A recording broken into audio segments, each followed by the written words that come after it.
মুসলিমদের উপর চালানো হচ্ছে নির্যাতন।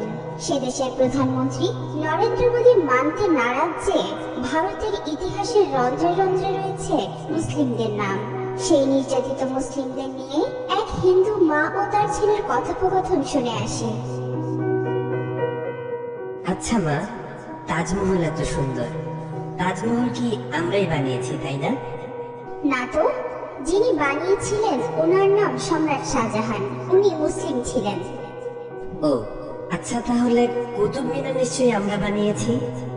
না না, উনিও মুসলিম ছিলেন, ওনার নাম কুতুবউদ্দিন আইবেক। তাহলে লাল কেল্লা নিশ্চয়ই আমরা বানিয়েছি? না, ওটাও মুসলিম শাসকরা বানিয়েছিলেন। তাহলে পুরাতন কেল্লা আমরা বানিয়েছি? না, পুরাতন কেল্লাও মুসলিমরা বানিয়েছে। তাহলে চারমিনার নিশ্চয়ই আমরা বানিয়েছি? না, চারমিনারও মুসলিম শাসকরা বানিয়েছে। মা, আমি শুনেছি ভারতের সবচেয়ে বড় ও পুরাতন রোড গ্র্যান্ড ট্রাঙ্ক প্রায় 3000 কিলোমিটার পর্যন্ত বিস্তৃত, সেটা তো আমরা বানিয়েছি। না না, গ্র্যান্ড ট্রাঙ্ক রোড আমরা বানাইনি। গ্র্যান্ড ট্রাঙ্ক রোড এক মুসলিম শাসক বানিয়েছেন, ওনার নাম শেরশাহ। আচ্ছা, তাহলে হাজারদুয়ারি প্যাসেজ নিশ্চয়ই আমরা বানিয়েছি?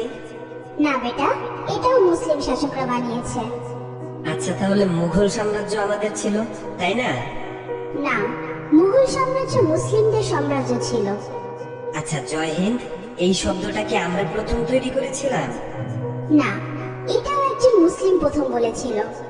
আচ্ছা মা, সারে জাহা সে আচ্ছা হিন্দুস্তান হামারা এই শব্দটি আমরা প্রথম বলেছিলাম তাই না?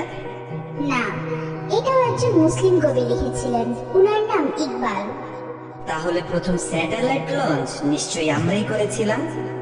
জি না, ভারত অনেকবার স্যাটেলাইট লঞ্চ করেছিল, কিন্তু প্রতিবারই ফেল হয়েছে। এরপর এপিজে আবুল কালাম আজাদ প্রথমবার সাকসেসফুল ভাবে স্যাটেলাইট লঞ্চ করেছিলেন। উনি না থাকলে আজ ভারত স্যাটেলাইট লঞ্চ করতে পারত না। তাহলে পারমাণবিক অস্ত্র নিশ্চয়ই আমরা বানিয়েছি? না না, পারমাণবিক অস্ত্র একজন মুসলিম আবিষ্কার করেছে, ওনার নাম এপিজে আবুল কালাম আজাদ। তাহলে মুসলিমরা না থাকলে আমাদের কি হতো না? মুসলিমরা না থাকলে ভারত এক অন্ধকারাচ্ছন্ন দেশ থাকতো। ভারতের জন্য মুসলিমরা কিছুই করেনি, এসব মিথ্যা রটনা ছড়িয়ে বিভ্রান্ত ছড়াচ্ছে নরেন্দ্র মোদী সরকার। সেই মঙ্গলদের বিতাড়িত করা থেকে শুরু করে ব্রিটিশ বিরোধী আন্দোলন পর্যন্ত মুসলিমদের রয়েছে গর্বিত ইতিহাস। কিন্তু সেই কথা স্বীকার না করে তাদের প্রতি চরম অবহেলা করা হচ্ছে। এভাবে মুসলিমদের প্রতি নির্যাতন করতে থাকলে একদিনের চরম মূল্য দিতে হবে।